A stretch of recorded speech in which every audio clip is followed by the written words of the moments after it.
សំណួរទី4តើបងមានសង្សារអូខេវីដេអូមួយនេះមកឆ្លើយសំណួរគ្នាយើងដែលគាត់បានសួរមកខ្ញុំសំណួរទី1តើបងចាប់ផ្ដើមអាននៅពេលណាតាមពិតទៅគឺបងចាប់ផ្ដើមអានតាំងពីបងនៅរៀនប៉ុន្តែបងចាប់យកការអានជាទម្លាប់ជាប់លាប់ហ្មងគឺនៅពាក់កណ្ដាលឆ្នាំ2023សំណួរទី2តើសៀវភៅមួយណាដែលបង rating 10 លើ 10trong សំណួរនេះបងនឹង consider ថាជា 5 star rating ដោយសារតែបង rating សៀវភៅជាផ្កាយអញ្ចឹង10 លើ 10 គឺ 5 star ខ្ពស់បំផុតសម្រាប់បងអញ្ចឹងសៀវភៅដែលបង rating 10 លើ 10 ឬក៏ 5 star ហ្នឹងគឺបង count តែសៀវភៅដែលបងបានអានពីដើមឆ្នាំ2026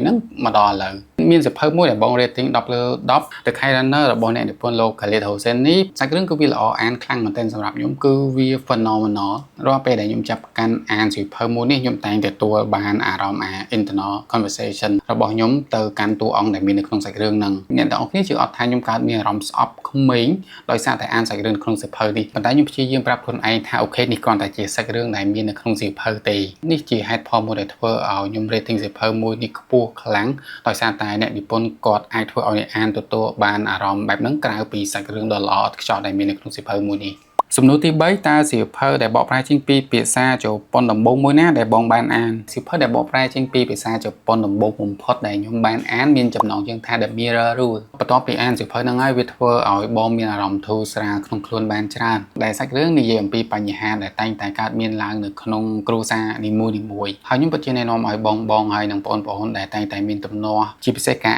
អន់ចិត្តជាមួយនឹងសមាជិកដែលមាននៅក្នុងគ្រួសារឲ្យយកសៀវភៅមួយនេះមកអានប្រហែលជាសៀវភៅមួយហ្នឹងអាចជួយដោះស្រាយបញ្ហានិងស្វែងរកចម្លើយឲ្យអ្នកទាំងអស់គ្នាបានចាប់ពីពេលហ្នឹងមកគឺខ្ញុំចូលចិត្តអានសៀវភៅដែលបកប្រែចេញពីភាសាជប៉ុនខ្លាំងមែនតើសំណួរទី4តើបងមានសង្សារនៅ